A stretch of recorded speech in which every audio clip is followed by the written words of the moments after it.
মুসলমানেরা শুধু মুখে বলে আমানতু বিল্লাহি ওয়া মালাইকাতিহি ওয়া কুতুবিহি ওয়া রাসূলিহি, বলে মুখে বলে আল্লাহর উপর ঈমান এনেছি, মুখে বলে ফেরেশতার উপর ঈমান এনেছি, মুখে বলে পরকালের উপর ঈমান এনেছি। বাস্তবে অন্তর দিয়ে কেউ ইয়াকিনের লেভেলে বিশ্বাস রাখে না যে ফেরেশতা আছে। বাস্তবে অন্তর দিয়ে কেউ ইয়াকিনের লেভেলে বিশ্বাস রাখে না যে আল্লাহ তাকে পুনরায় জীবিত করবেন মৃত্যুবরণের পর। জান্নাত, জাহান্নাম, কবর, কবরের আযাব, পরকাল, কিয়ামত সত্য, এই বিশ্বাসটা ইয়াকিনের লেভেলের নয়। ইয়াকিনের লেভেলের মানে কি? ইয়াকিনের পর্যায়ের মানে কি? আজকে আপনারা এখানে আসার আগ পর্যন্ত শুনতেছিলেন এই প্রোগ্রামে আব্দুল্লাহ বিন আব্দুর রাজ্জাক আসবে, তো আপনাদের ঈমান ছিল যে আব্দুল্লাহ বিন আব্দুর রাজ্জাক আসবে। আর এখন আমি যখন চলে এসেছি, এখন আপনাদের কি হয়ে গেছে বলেন তো? বলেন না যে ইয়াকিন হয়ে গেছে। কি হয়ে গেছে? জোরে বলেন তো, কি হয়েছে? ইয়াকিন। ঘটনা যখন ঘটে যায় চোখের সামনে, তখন ইয়াকিন। ঘটনা ঘটবে, বিশ্বাস করছেন, যেহেতু যারা আয়োজন করেছে তাদের বিশ্বাস করেন আসবে। আরে কতবার কথা দিয়ে এসেছে, আসেনি, দ্বিধাদ্বন্দ্ব। আর যখন চলে এসেছে ইয়াকিন, তো আল্লাহ বলছেন ওয়াবিল আখিরাতি হুম ইউকিনুন, পরকালের উপর ইয়াকিন লাগবে। পরকালের উপর ইয়াকিন লাগবে মানে আপনি যেন সচক্ষে জাহান্নাম দেখছেন, অথচ দেখেননি।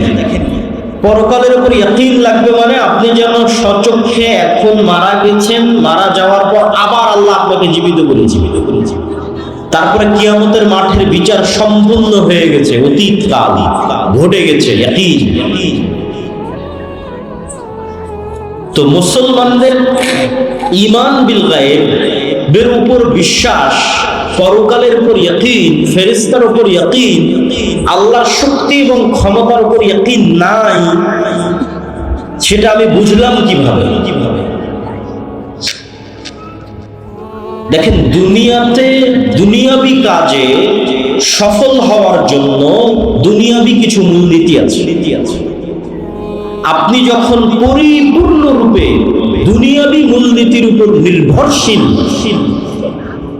তখন আপনি মুমিন নন। পরিপূর্ণরূপে দুনিয়াবি ওয়াসাইলের উপর, দুনিয়াবি মাধ্যমের উপর নির্ভরশীল, আপনার কোনো বিশ্বাসই নাই আল্লাহর শক্তি এবং ক্ষমতা সম্পর্কে, আপনার কোনো বিশ্বাসই নাই আল্লাহর তৈরি ফেরেশতা এবং তাদের শক্তি এবং ক্ষমতা সম্পর্কে, আপনি বিশ্বাসই করেন না পৃথিবীতে ফেরেশতা আছে, তখন আপনি পরিপূর্ণরূপে দুনিয়ার উপর নির্ভরশীল। বাস্তব উদাহরণ দিয়ে যদি বলি, যে এখন যদি আপনি চোখ বন্ধ করেন, কোনো একটা মানুষ যদি চোখ বন্ধ করেন যে আমি বাংলাদেশের ক্ষমতায় যেতে চাই, তাহলে বাংলাদেশের ক্ষমতায় যাওয়ার একমাত্র দুনিয়াবি মাধ্যম হচ্ছে ভোট। একমাত্র দুনিয়াবি মাধ্যম হচ্ছে ভোট। তো আমি যদি ঈমান বিল গায়ব আমার না থাকে, দুর্বল আল্লাহর শক্তি এবং ক্ষমতা সম্পর্কে, পৃথিবীতে ফেরেশতাদের অস্তিত্ব সম্পর্কে, দুনিয়ার মূল্যহীনতা সম্পর্কে, পরকালের বাস্তবতা সম্পর্কে আমার যদি ইয়াকিন না থাকে, তাহলে মানুষের এই ভোট নেওয়ার জন্য যদি আমাকে মন্দিরও পাহারা দেওয়া লাগে তাও দেব, মূর্তিতে যদি সিজদা করা লাগে তাও দেব। কেন? আমার পরিপূর্ণ ভরসা আমি করে ফেলেছি দুনিয়াবি মাধ্যমের উপর, আমার ঈমান বিল গায়ব নাই, দুর্বল হয়ে গেছে। আমরা চাই যে যেহেতু আজকে এখানে বিদেশি মেহমান উপস্থিত হবে, সেহেতু কোনো মানুষ আপনারা দাঁড়িয়ে থাকবে। আমি বক্তব্য শেষ করতে করতে সকল মানুষকে বসাতে চাই, মানে আমিও স্বেচ্ছাসেবক। বক্তব্য দিব এই জন্য নয়, আপনাদের বসাবো এই জন্য বক্তব্য দিচ্ছি। তাহলে আমি বক্তব্য দিয়ে শেষ করতে করতে 9:40-50 যখন মেহমান আসবে, তার আগে এই মাঠে কাউকে দাঁড়িয়ে থাকা যাবে। তো আপনারা আমাকেও সহযোগিতা করেন, স্বেচ্ছাসেবক ভাইয়েরও দায়িত্ব পালন করেন। আউড় বিছিয়ে দেন, কাপড় বিছিয়ে দেন, আপনারাও নিজ উদ্যোগে বিছিয়ে নেন এবং বসে পড়তে থাকেন। মুসা আলাইহিস সালাতু ওয়াস সালাম ফেরাউনের সামনে দুনিয়াবী শক্তির দিক থেকে যত দুর্বল ছিলেন, আজকের গাজার মানুষ ইসরায়েলের শক্তির সামনে দুনিয়াবী দিক থেকে অত দুর্বল নয়। যদি আমি বুঝাতে না পারি তাহলে আমার ব্যর্থতা, আর কেউ যদি কোরআন পড়ে বুঝতে না পারে তাহলে তার ব্যর্থতা, কোরআন না বুঝার ব্যর্থতা।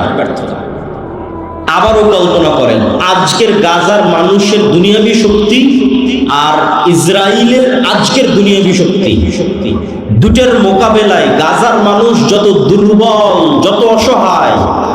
আজ থেকে 3000-4000 বছর আগে মুসা আলাইহিস সালাম এবং বনু ইসরাইল ফিরাউনের দুনিয়াবী শক্তির সামনে দুনিয়াবী দিক থেকে তার চেয়ে বেশি অসহায় ছিল। আর আজকে এটা শুধু গাজার মানুষের কথা বললাম, আর পুরো মুসলিম বিশ্বের কথা যদি বলি তাহলে আর মুসা আলাইহিস সালামের উদাহরণ দিব না। পুরো মুসলিম বিশ্বের কথা বললে কাদের উদাহরণ দিব? তৎকালীন রোমান সাম্রাজ্য, মুহাম্মদ সাল্লাল্লাহু আলাইহি ওয়াসাল্লাম, আবু বকর, ওমর, ওসমান, আলীর যুগের রোমান সাম্রাজ্য পারস্য সাম্রাজ্যের তুলনায় খোলাফায়ে রাশিদিন দুনিয়াবী দিক থেকে পারস্য এবং রোমান সাম্রাজ্যের তুলনায় খালিদ বিন ওয়ালিদের বাহিনী দুনিয়াবী দিক থেকে যতটা দুর্বল ছিল, আজকের সমগ্র বিশ্বের মুসলমানেরা এবং মুসলিম দেশগুলো আজকের আমেরিকা এবং ইসরায়েলের তুলনায় শতগুণ বেশি শক্তিশালী। আবারও বুঝেন, আমি এবার মুসা আলাইহিস সালাম আর ফেরাউনের উদাহরণ ছেড়ে দিয়েছি। এবার মুহাম্মদ সাল্লাল্লাহু আলাইহি ওয়াসাল্লাম এবং তার সাহাবীরা, আবু বকর, ওমর, ওসমান, খালিদ বিন ওয়ালিদ, আমর ইবনে আল-আস, আব্দুর রহমান আউফ, এরা যুদ্ধ করছে, মুজাহিদ, উমাইয়া খেলাফা, বড় বড় যুদ্ধ হচ্ছে। তো ওদের দুনিয়াবী শক্তি আর রোমান এবং পারস্যদের দুনিয়াবী শক্তির যে তুলনা, ওই তুলনায় ওই যুগের মুসলমানদের দুনিয়াবী শক্তি ওই যুগের পারস্য এবং রোমানদের চাইতে যতটুকু ছিল, আজকের মুসলমানদের দুনিয়াবী শক্তি ওই যুগের মুসলমানদের তুলনায় শতগুণ বেশি। আপনারা কি আমার কথা বুঝছেন না বুঝতেছেন না? তাহলে মুসলমানেরা মাজলুম কেন? আর তখন কম শক্তি নিয়ে বিজয়ী কেন? পার্থক্য কোথায়? যে আবু বকর, ওমর, ওসমান, খালিদ বিন ওয়ালিদ তাদের যুগে কম শক্তি নিয়ে আজকের তুলনায় কম শক্তি নিয়ে বিজয়, আর আজকে আমরা বেশি শক্তি থাকার পরেও মাজলুম, পরাজিত। কেননা আজকের মুসলমানদের ঈমান বিল গায়ব নাই, অদৃশ্যের শক্তির উপর মজবুত বিশ্বাস নাই। আর যদি বলি খালিদ বিন ওয়ালিদ, আমর ইবনে আল-আস, যারা জেরুজালেম বিজয় করেছিল, তাদের অদৃশ্য শক্তির প্রতি কেমন বিশ্বাস ছিল, তাহলে দুই একটা উদাহরণ দেখেন। আয়েশা রাদিয়াল্লাহু তাআলা আনহা বলছেন, রাসূলুল্লাহ সাল্লাল্লাহু আলাইহি ওয়াসাল্লাম খন্দকের যুদ্ধ শেষ করে এসে তরবারি রেখে গোসল করেছেন। জিবরাইল আলাইহিস সালাতু ওয়াস সালাম এসে মুহাম্মদ সাল্লাল্লাহু আলাইহি ওয়াসাল্লামকে বলছে, ওয়াজাআতাস সিলাহ, আপনি আপনার অস্ত্র রেখে দিয়েছেন, আমরা তো অস্ত্র রাখিনি। তোমরা অস্ত্র রাখুনি মানে? খন্দকের যুদ্ধে মক্কা সহ সমগ্র আরবের অসংখ্য গোত্র একত্রিত হয়ে 10,000 বাহিনী মিলে পুরো মদিনা ঘিরে ফেলেছে। মদিনার পতন ঘটাতে হবে। তখন মদিনার মধ্যে 3টা ইহুদি গোত্র ছিল, বানু কুরাইজা, বানু কায়নুকা, বানু নাজির। এরা মুহাম্মদ সাল্লাল্লাহু আলাইহি ওয়াসাল্লামের সাথে লিখিত চুক্তি করেছিল যে আমরা এক থাকবো, ধোঁকা দিব না। কিন্তু খন্দকের যুদ্ধের সময় এই 3 ইহুদি গোত্র গাদ্দারি করেছে, মুনাফিক। তো জিবরাইল বলছে, যুদ্ধ তো মক্কার মুশরিকদের সাথে শেষ হয়েছে, গাদ্দারদের সাথে তো এখনো শেষ হয়নি। মদিনার মধ্যে এখনো গাদ্দার আছে। এই সমস্ত গাদ্দারদের মদিনা থেকে বের করতে হবে, তারপরে যুদ্ধ শেষ হবে। আপনি বের হন তাড়াতাড়ি। তো মুহাম্মদ সাল্লাল্লাহু আলাইহি ওয়াসাল্লাম সাহাবীদেরকেও বের হওয়ার আদেশ দিলেন। এবার আনাস রাদিয়াল্লাহু তাআলা আনহু বলছেন, আমরা মুহাম্মদ সাল্লাল্লাহু আলাইহি ওয়াসাল্লামের সাথে, মনে করেন সোনাইমুড়ি বাজার, এই সোনাইমুড়ি এলাকা, এখানে আমরা অভিযান পরিচালনা করার জন্য আসতেছি। তো এখানে অভিযান পরিচালনা করতে এসে আগেই আমার গাড়ির আগেই আর 10টা মোটরসাইকেল যাচ্ছে। তো মোটরসাইকেল যাওয়ার ধুলা উঠতেছে। তো আনাস রাদিয়াল্লাহু তাআলা আনহু বলতেছেন, আমরা বানু কুরাইজা, বানু কায়নুকা, বানু নাজির গোত্রের দিকে অভিযান পরিচালনা করার জন্য আল্লাহর নবীর সাথে যাচ্ছি। তো আমাদের আগে আগে জিবরাইলের বাহিনীর ঘোর বাহিনীর ঘোড়ার পদধূলিতে ধুলা উঠতেছে। আল্লাহু আকবার। তো ওরা স্বচক্ষে ফেরেশতাদের উপস্থিতি রেখেছে যে জিবরাইল আলাইহিস সালাম তার সেনাবাহিনী নিয়ে মুহাম্মদ সাল্লাল্লাহু আলাইহি ওয়াসাল্লামের আগে আগে ইহুদিদের অলিগলিতে ঢুকতেছেন। তো জিবরাইলের বাহিনী ঘোড়ার পায়ের আঘাতে উড়ন্ত ধুলা তারা দেখতেছে। তো এবার খালিদ বিন ওয়ালিদ যখন পারস্য আর রোমান সাম্রাজ্যের সাথে যুদ্ধ করতে যাবে, তখন খালিদ বিন ওয়ালিদ দুনিয়াবী শক্তির উপর ভরসা করে যুদ্ধ করবে না আল্লাহর শক্তির উপর ভরসা করে যুদ্ধ করবে? ও তো আল্লাহর শক্তি স্বচক্ষে দেখেছে। তো ঈমান বিল গায়ব নাই, ঈমান বিল গায়ব মুসলমানদের দুর্বল হয়ে গেছে আজকের যুগে। যদিও এর উল্টাটা হওয়া উচিত ছিল আমার ধারণা অনুযায়ী। আমার এই কথার সাথে কেউ দ্বিমত করতে পারে। আমার কেন জানি মনে হয় যে আজকের সায়েন্স এন্ড টেকনোলজির মাধ্যমে আল্লাহ গায়েবের পর্দা উন্মোচন করে দিচ্ছে। গায়েবের যে পর্দা ছিল এই পর্দা ধীরে ধীরে উন্মোচন হতে হতে হতে হতে হতে হতে হতে একদম শেষ গায়েবের পর্দা, জীবিতকে মৃত করা, ওটাও আল্লাহ উন্মোচন করে দিবেন তার জালের হাতে। ধরেন এটা তো গায়েব, যে জীবিত ব্যক্তি মৃত ব্যক্তি জীবিত হয়। আমরা কেউ কোনোদিন চোখে দেখিনি। কেউ দেখেছেন মৃত ব্যক্তিকে জীবিত হতে? দেখেছেন? এটা গায়েব, এটা গায়েব। তো আজ থেকে 100 বছর আগের মানুষকে যদি বলতেন যে আমি এখানে কথা বলবো, সাথে সাথে ইংল্যান্ডে বসে শোনা যাবে, তখন গায়েব ছিল না? ছিল না? গায়েব। যে আমি বাংলাদেশে বসে কথা বলবো আর এইগুলোর মাধ্যমে ইংল্যান্ডে বসে সাথে সাথে শুনবে, গায়েব। তো আজ থেকে 1400 বছর আগে রাসূল সাল্লাল্লাহু আলাইহি ওয়াসাল্লাম বলছেন যে আপনি কথা বলছেন, আল্লাহ সাথে সাথে শুনতেছে। তো মানুষ যদি মানুষের টেকনোলজি ব্যবহার করে আমার কথা সাথে সাথে শুনতে পারে আমেরিকা এবং ইংল্যান্ডে বসে, তো আমার এখনকার কথা মানুষ শুনতেছে, আল্লাহ শুনতেছে না? আমার এখনকার কথা আমেরিকা ইংল্যান্ডে বসা মানুষ সাথে সাথে শুনতেছে, আল্লাহ শুনতেছেন না? তা আমি তো মনে করি সায়েন্স এন্ড টেকনোলজি গায়েবের পর্দা সরিয়ে দিচ্ছে। ঈমান ইয়াকিনের লেভেলে চলে আসার পর্যায়ে আছে। হয়তো আমরা ওইভাবে চিন্তা করতেছি। আজকে যেই সভ্যতার উপর দাঁড়িয়ে আছে আধুনিক সভ্যতা, লাইট, ওয়েভ, তরঙ্গ, যেটার মাধ্যমে এগুলো সব চলতেছে, কম্পিউটার বলেন, ইন্টারনেট বলেন, রিমোট বলেন, ওয়েভ, তরঙ্গ, সবকিছু এইটার উপর পুরো বিশ্ব দাঁড়িয়ে আছে। এইটাকেই যদি শুধু আপনি এইভাবে কল্পনা করেন, আমি বলতেছি এটা বাস্তব সত্য, আল্লাহ সুবহানাহু ওয়া তাআলা এটার মুখাপেক্ষী না। কিন্তু মানুষই পারবে, যদি আল্লাহ মানুষকে ক্ষমতা দিত, আমি সেটা দেখাচ্ছি। তো মানুষই যদি পারে, তাহলে আল্লাহ কতটা পারেন সেটার বিশ্বাস অর্জনের জন্য। সেটা কি? আপনি এবং আমি যদি আজকে আলোর গতির চাইতে বেশি গতি অর্জন করতে পারি, আগে আমরা ঘোড়ায় যেতাম, এখন গাড়িতে যাচ্ছি, বিমানে যাচ্ছি, রকেটে যাচ্ছি, করতে করতে ধরেন আলোর চাইতে বেশি গতি অর্জন করে নিলাম, যেটা মানুষের দ্বারা সম্ভব না। অর্জন করে নিয়ে যদি আমি আলোর গতিতে আলো 30 বছর চললে যতদূর যাবে আমি ততদূর চলে গেলাম। অতি সহজ কল্পনা করা। আমি যেটা বলছি কল্পনা করা কঠিন কিছু না, 2 মিনিট লাগবে আপনার কল্পনা করতে, যে আমি আলোর চেয়ে বেশি গতি অর্জন করলাম, করে আলো 30 বছর চললে যতদূর যেত আমি ওর আগেই ওখানে চলে গেছি। 30 বছর চললেও যতদূর যেত, যেহেতু ওর চেয়ে বেশি গতি অর্জন করেছি, গিয়ে ওখানে বসে আমি মোবাইলের মতো একটা যন্ত্র বানিয়েছি। কল্পনা করা, মোবাইলের মতো একটা যন্ত্র, ক্যামেরার মতো একটা যন্ত্র বানিয়েছি। ওখানে বসে থেকে যদি আমি এখন দূরবীন ধরি দুনিয়ার দিকে,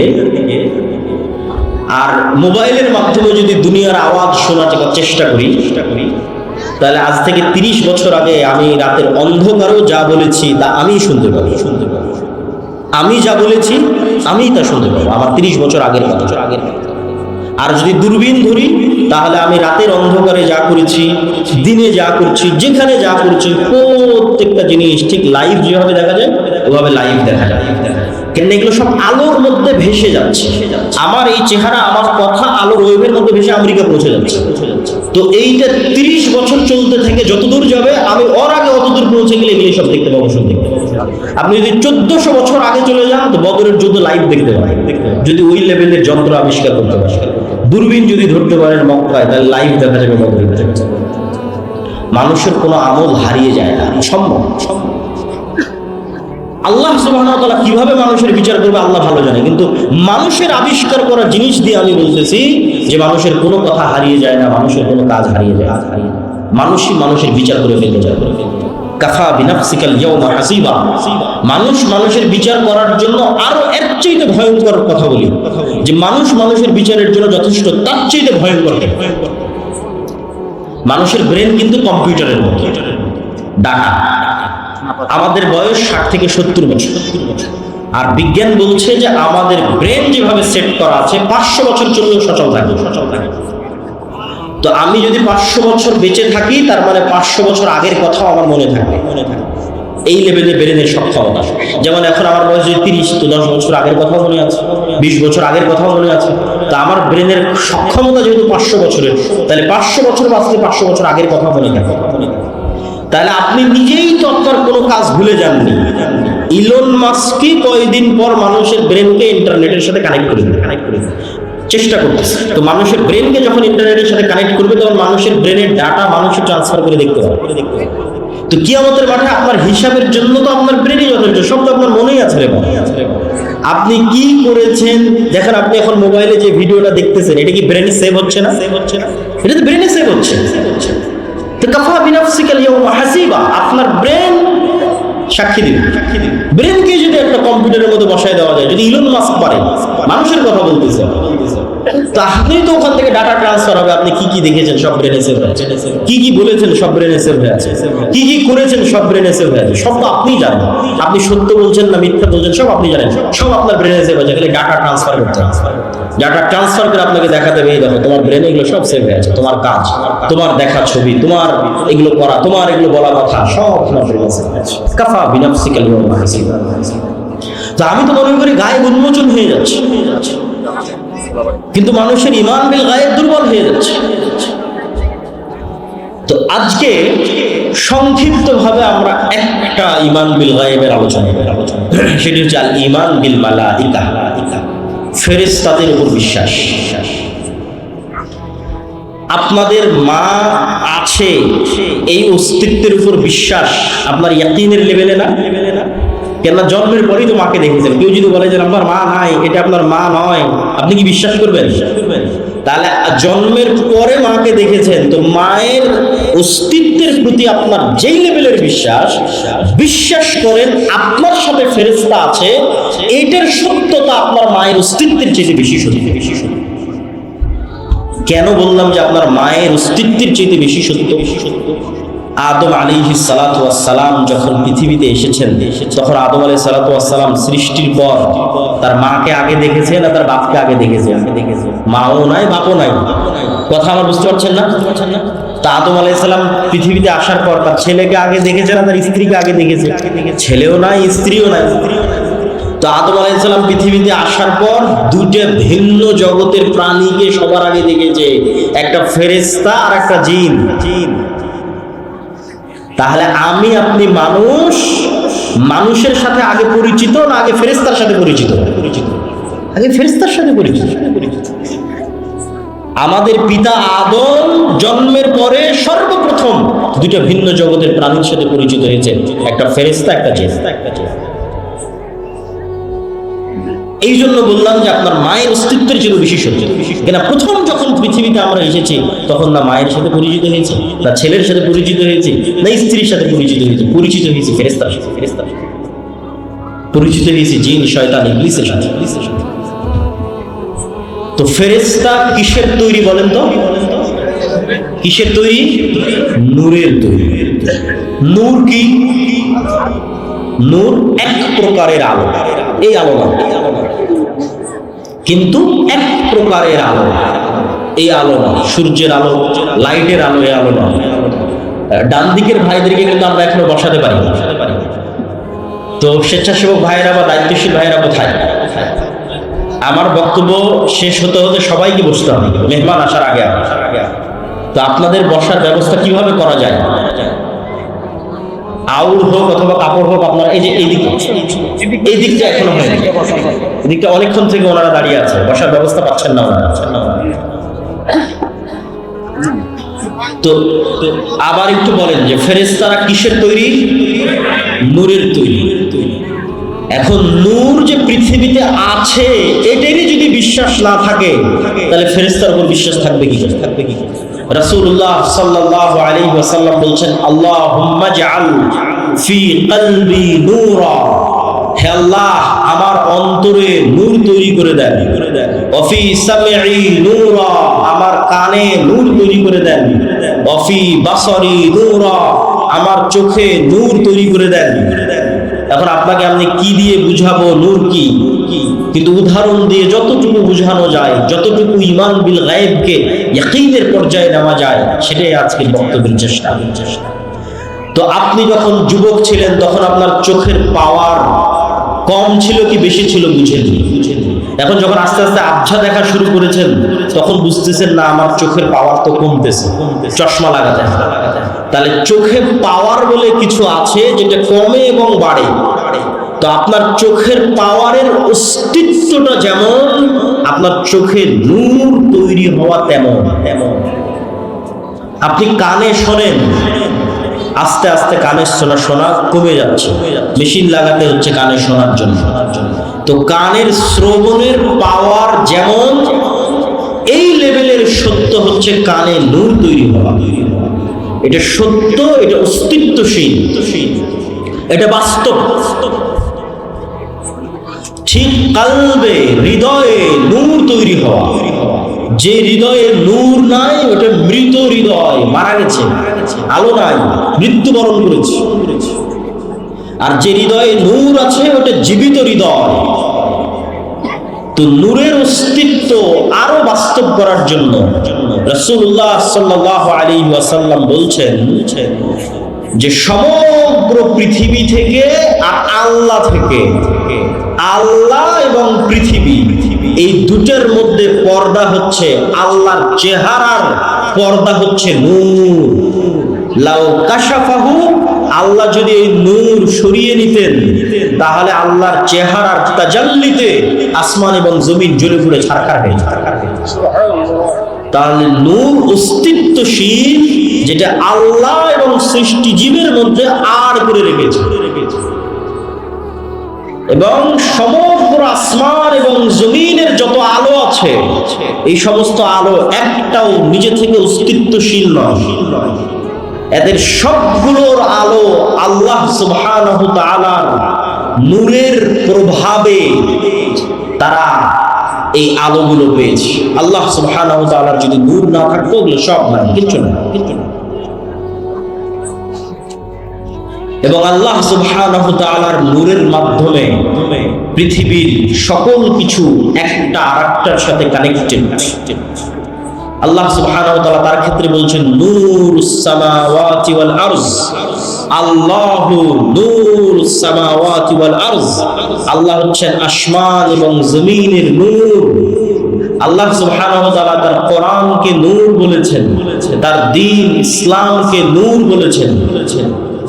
কোরআন থেকে নূর অর্জন করা যায়, কোরআন পড়ার মাধ্যমে হৃদয়ে নূর তৈরি করা যায়। নূর পৃথিবীতে একটা অস্তিত্বশীল জিনিস। আপনি বলবেন তাহলে চোখে দেখি না কেন? ফেরেশতা নূরের তৈরি, ফেরেশতা আছে, ফেরেশতা চোখে দেখি। দুটো উদাহরণ দিব যে চোখে না দেখলেও জিনিস পৃথিবীতে থাকতে পারে, তার প্রমাণ। আমরা আমাদের বাসা বাড়ির আশেপাশে যত প্রাণী দেখি, যত সৃষ্টিজীব দেখি, এগুলো সব নিদর্শন। এগুলো এক একটা নিয়ে গবেষণা করলে আপনি নিদর্শন পেয়ে যাবেন। যেমন আমি চিন্তা করতেছিলাম একদিন যে কবরের জীবন কেমন হতে পারে। রুহের জীবন একরকম ছিল, রুহের জীবন থেকে ট্রান্সফার হয়ে পৃথিবীতে আসলাম, পৃথিবী থেকে ট্রান্সফার হয়ে কবরে যাব, কবরের জীবনটা কেমন হবে। কবর থেকে ট্রান্সফার হয়ে আবার পরকালে যাব, সেটা আর এক রকম। তো খুঁজতে খুঁজতে খুঁজতে খুঁজতে খুঁজতে খুঁজতে আল্লাহ সুবহানাহু ওয়া তাআলার একটা প্রাণী পেলাম, প্রজাপতি।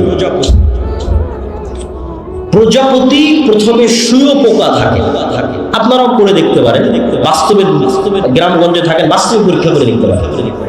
প্রথমে প্রজাপতি শুঁয়োপোকা থাকে এবং পোকা হিসেবে 1 মাস সে জীবনযাপন করে, বিভিন্ন গাছের পাতা খায়। 1 মাস জীবনযাপন, 1.5 মাস 2 মাস জীবনযাপন করার পর পোকাটা নিজেই মারা যায়, তার চারিপাশে খোলস তৈরি করে মারা যায়। চারিপাশে খোলস তৈরি করে মারা যাওয়ার পর ওই খোলসের মধ্যে পরিবর্তন বিবর্তন হতে থাকে, হতে হতে হতে হতে হতে হতে হতে আবার এক এক মাস পর ওই পুরো খোলসটা পড়ে গিয়ে একটা জ্যান্ত তরতাজা প্রজাপতি হয়ে আকাশে উড়াল দেয়।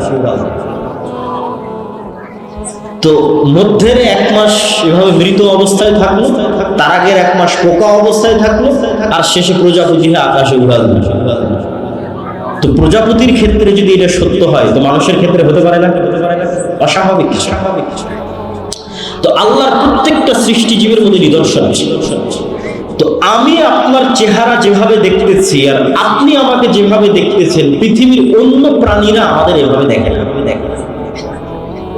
আপনি আমাকে যেভাবে সাদা কালো হিসেবে দেখতেছেন আর আমি আপনাকে যেভাবে সাদা কালো হিসেবে দেখতেছি, পৃথিবীর অন্য প্রাণীরা আমাদেরকে এভাবে দেখে না। তার একটা উদাহরণ দেখেন, জি এই দিকে মনোযোগ দেন। তার একটা উদাহরণ হচ্ছে কুকুর। কুকুরের ঘ্রাণ শক্তি মানুষের ঘ্রাণ শক্তির চাইতে 10,000 গুণ বেশি। 1 গুণ, 2 গুণ, 100 গুণ, 200 গুণ, 1000 গুণ, 10,000 গুণ বেশি ঘ্রাণ শক্তি কুকুরের মানুষের চাইতে। একটু সামনে ওনাকে বসতে বলা।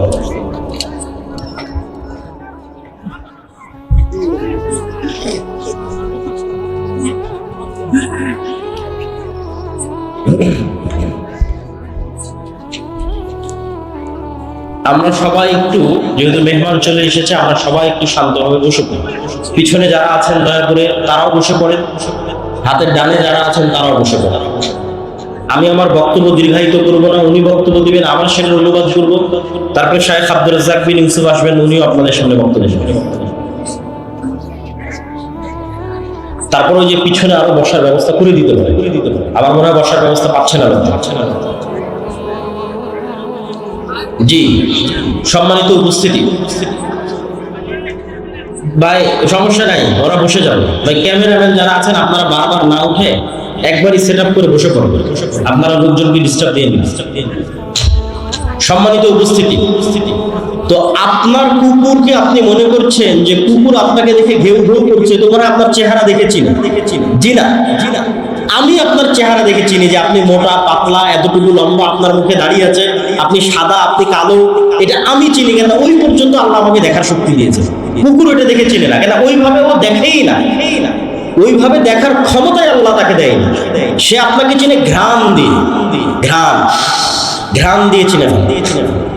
তো পৃথিবীতে এমনও লেভেলের ঘ্রাণ আছে, 10,000 গুণ সূক্ষ্ম লেভেলের ঘ্রাণ আছে।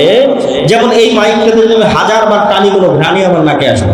তাহলে আমি যদি বলি এই মাইকের কোনো ঘ্রাণ নাই, মিথ্যা। যে মাইকের কোনো ঘ্রাণ নাই।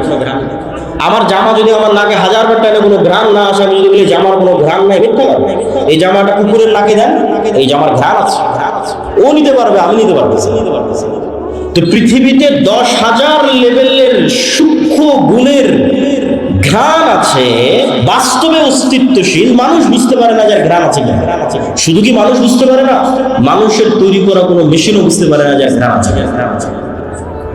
মানে মানুষ কুকুরের লেভেলের ঘ্রাণ নিতে পারবে, এই লেভেলের কোনো মেশিন আবিষ্কার করতে পারে।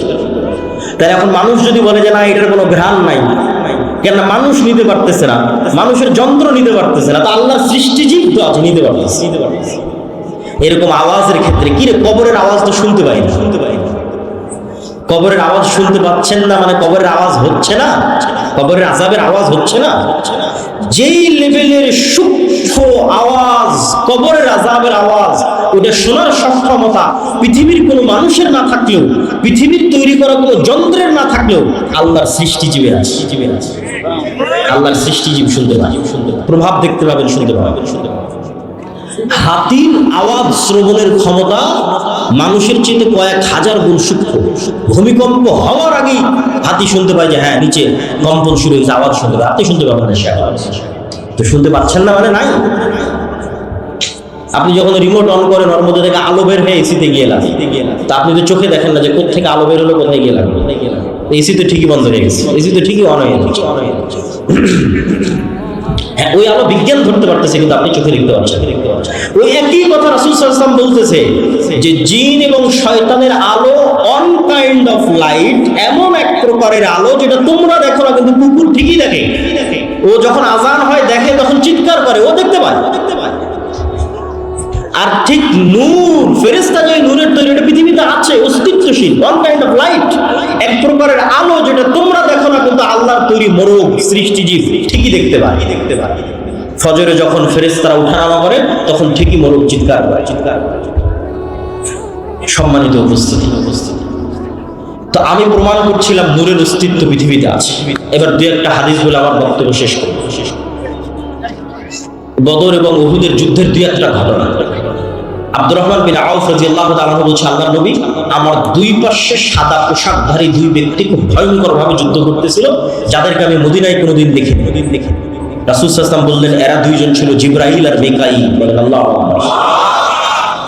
এক সাহাবী বলতেছে, রাসূল সাল্লাল্লাহু আলাইহি ওয়াসাল্লাম, আমি একজন মুশরিকের পিছনে ধাওয়া করলাম, তাকে আহত করার জন্য, আঘাত করার জন্য। আমার আঘাতের আগে সে উল্টে পড়ে আছে এবং তার ক্ষতস্থান থেকে রক্ত বের হচ্ছে। রাসূল সাল্লাল্লাহু আলাইহি ওয়াসাল্লাম বললেন, এটা তৃতীয় আসমান থেকে আসা ফেরেশতা ছিল। এগুলো ঘটনার অভাব নাই। উহুদের যুদ্ধে হানজালা রাদিয়াল্লাহু তাআলা আনহু মারা গেছে, সাহাবীরা বলছে তাকে গোসল দিতে হবে। আল্লাহর নবী বলছেন তাকে ফেরেশতারা অলরেডি গোসল দিয়ে দিয়েছে।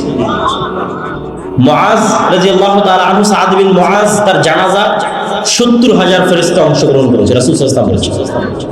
জাবির রাদিয়াল্লাহু তাআলা আনহু, রাসূল সাল্লাল্লাহু আলাইহি ওয়াসাল্লাম বলছেন, তোমার পিতার জানাজা ফেরেশতারা ছায়া দিয়ে আছে। এরকম একদিন মজলিসে, আমি শুধু সংক্ষেপে বলে যাচ্ছি, এরকম একদিন মজলিস বসে আছে, একজন ব্যক্তি আসলো, কেউ তাকে চেনে না, অথচ মদিনা এখনো কত ছোট শহর, তখন মাত্র ৭০০-১০০০ মানুষের শহর, সবাই সবাইকে চেনে। আর বিমানের সফর নয়, কত দূরের সফর। বলছে ইসলাম কি, ইমান কি, ইহসান কি, সব উত্তর দিয়ে যখন ফেরত চলে গেল, আল্লাহ নবী বলল, জানো কে এসেছিল? জিবরাইল এসেছিল। আজকে আমার ঘরে জিবরাইল আসেনি কেন? ঘরে ছবি আছে, ছবি সরাও, জিবরাইল আসে। জিবরাইল আমাকে বারবার মিসওয়াক করতে বলছে কেন? মুখে গন্ধ আছে। বলছে তোমরা পেঁয়াজ রসুন খেয়ে মসজিদে আসিও না কেন? ফেরেশতাদের কষ্ট হয়। কতটা কানেক্টিং ফেরেশতাদের অস্তিত্ব সাহাবীদের জীবনের সাথে, রাসূল সাল্লাল্লাহু আলাইহি ওয়াসাল্লামের জীবনের সাথে কতটা কানেক্টেড। আর আপনি এবার বুকে হাত দিয়ে জিজ্ঞেস করেন, আপনি বিশ্বাসই করেন না ফেরেশতা আছে? এমনি মুখে বলেছেন আল্লাহর উপর ঈমান আছে, ফেরেশতার উপর ঈমান আছে। এবার খালিদ বিন ওয়ালিদের ঈমানের লেভেল দেখেন, ওমর বিন খাত্তাবের ঈমানের লেভেল দেখেন। ওরা তো সচক্ষে দেখছে যে যুদ্ধের মাঠে ফেরেশতা যুদ্ধ করতেছে, বদর, উহুদ, খন্দক, হুনাইন যুদ্ধ করতেছে, ফেরেশতার যুদ্ধের ধুলা উঠতেছে, ফেরেশতারা আসতে রাসূলের সাথে কথা বলতেছে। কত ঘটনা নেবেন আপনি ফেরেশতা সাল্লাল্লাহু আলাইহি ওয়াসাল্লামের জীবনে? অসংখ্য, অগণিত। সম্মানিত উপস্থিতি, ফেরেশতা এবং শয়তানের অস্তিত্ব পরস্পর বিপরীত। আপনি ফেরেশতাদের সাথে বন্ধুত্ব করছেন না শয়তানের সাথে বন্ধুত্ব করছেন আপনার। আর আপনি যদি বলেন যে আমার ঈমান এত দুর্বল, তারপরও যদি কোনো উপায় থাকে ফেরেশতাদের অস্তিত্ব বুঝার, তা একটা উপায় আপনাকে দিয়ে যায়। আজকেই পরীক্ষা করতে পারেন যে এই পৃথিবীতে আল্লাহর ফেরেশতা আছে, এখানেও ফেরেশতারা বসে আছে। আপনার মায়ের অস্তিত্বের চাইতে সত্য যে আপনার সাথে ফেরেশতা আছে, আপনার পিতা এবং আপনার সন্তানের অস্তিত্বের চাইতে সত্য যে আপনার সাথে ফেরেশতা আছে, এখানেও বসে আছে এবং তারা থাকে। একটা এক্সপেরিমেন্ট, একটা পরীক্ষা। ঠিক যদি বিমানের টিকিট থাকে, ট্রেনের টিকিট থাকে, তখন যেমন নিয়ত থাকে যে বিমানের টিকিট ধরতে হবে, ট্রেন ধরতে হবে, সকালবেলা পরীক্ষা থাকলে যেমন নিয়ত থাকে, ওই লেভেলের একদিন নিয়ত করবেন যে কাল সকালে ফজরে আমাকে উঠতে হবে সালাতের জন্য। আর দুনিয়ার কোনো মানুষকে বলার দরকার নাই যে আমাকে ঘুম থেকে উঠে দিও, ফোনের অ্যালার্ম দেওয়ার দরকার নাই যে আমাকে ঘুম থেকে উঠে দিও। কেন বলবেন মানুষ? কেন দিবেন ফোনে অ্যালার্ম? আল্লাহর ফেরেশতা তো পৃথিবীতে আছে। আমার কথা বুঝতে পারেননি মনে হয়? আপনি বিশ্বাস কেন করতে পারছেন না যে ফেরেশতা আছে? মানুষকে কোনো বলা লাগবে, ফেরেশতারাই তো আছে আপনাকে জাগিয়ে দেওয়ার জন্য। রাসূল সাল্লাল্লাহু আলাইহি সাল্লাম বলতেছে, আপনি এইভাবে ঘুমালে আপনার মাথার পাশে একজন ফেরেশতা থাকে ফজর পর্যন্ত, আপনার দায়িত্ব নেই। তাহলে মানুষকে কেন বলতে যাবেন? পরীক্ষা করেন।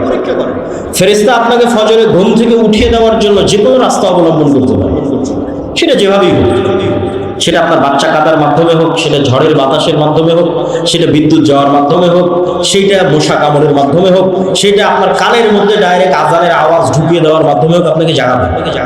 ফেরেশতারা পৃথিবীতে আছে সবসময় বিচলমান। কিন্তু আমাদের ঈমান বিল গায়ব নাই।